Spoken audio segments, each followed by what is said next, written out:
Alright, who hasn't figured out this Russia bullshit by now? It should be pretty obvious, but let's review.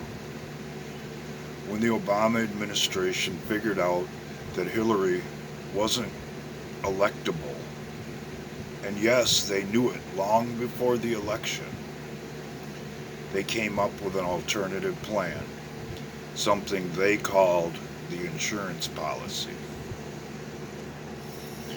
And the first part of their insurance policy was to rig all of the polls in Hillary Clinton's favor in a last-ditch effort to try and sway the American public that she was unbeatable. Fortunately for the rest of us, the big tech giants dropped the ball because they didn't cover up all of the scandals in her past. They didn't eliminate the news stories throughout the years of the things that she and her husband have been involved in. So it basically made her unelectable. Someone at some point sat down with President Obama and explained to him the situation, that they had several potential scandals brewing, and just to name a few, Benghazi, Uranium One, and the Fast and Furious program, that they had to come up with something, or their entire operation of trying to engage the U.S. government and the U.S. itself into the New World Order system, something that had already taken a foothold in Europe. They had another major problem, and that was the hacking of the DNC.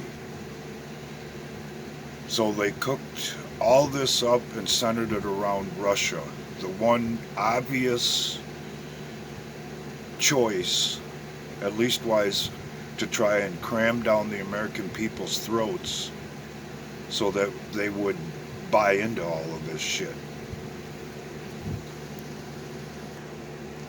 For those of you who don't know, the hacking of the DNC and John Podesta's emails was an inside job.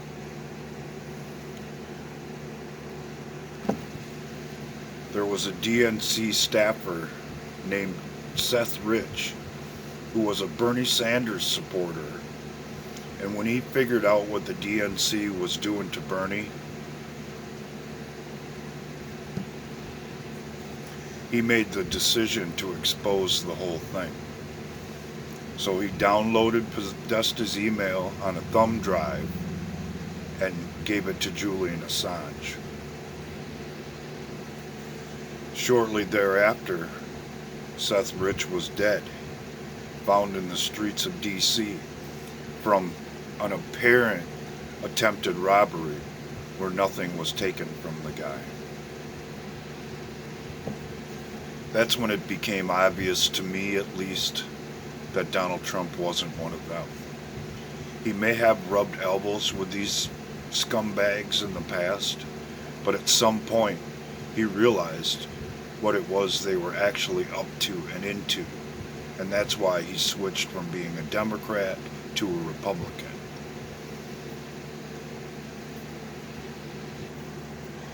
They all laughed at him, they all called him a joke, and that was by design too, to try and sway the American public yet again.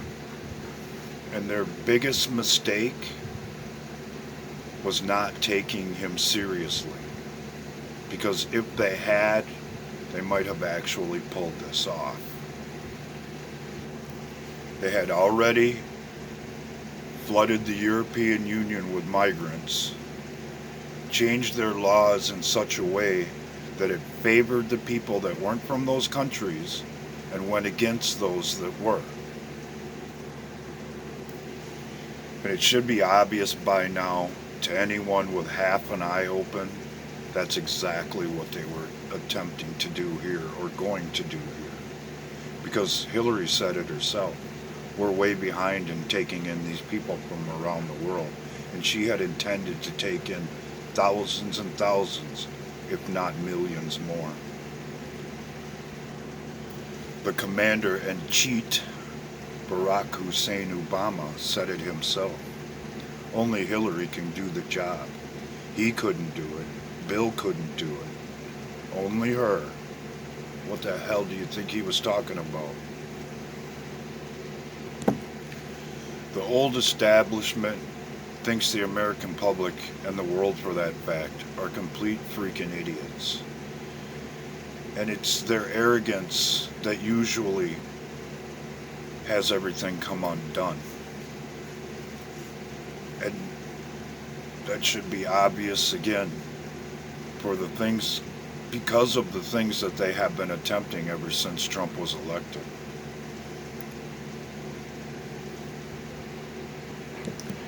And for those people who still think that this is all a big setup and that Donald Trump is one of them, you've made a serious error in judgment. You've fallen for the propaganda that they have released so that that narrative can survive. And it's because of that that things have been moving so slowly. Because unless the American public and the world is willing to wake up to all of this, it's not going to be an easy fix. Because one guy can't do it. One administration can't do it. Especially when it's infected with the people who were there in the first place. This cancer spreads through both parties, but it's the Democrats who are affected the most. That's why they promote the policies that they do. That's why they put illegal immigrants over citizens of their own cities, states, and this country for that fact. It's the same model that they've set up in Europe. It isn't about tolerance. It isn't about acceptance. It's about control. So I'll leave you with this thought. If the Democrats were so into taking care of people, they wouldn't allow this condition at the border to continue as it has been. Because children are being put at risk. All you have to do is grab a child on your way to the border and you're in. And in doing so, it endangers children. Something the Democrats have been more than happy to ignore during their time in the House of Representatives. And if that doesn't prove to people that there's way more going on here than meets the eye, they have their eyes closed. Take care.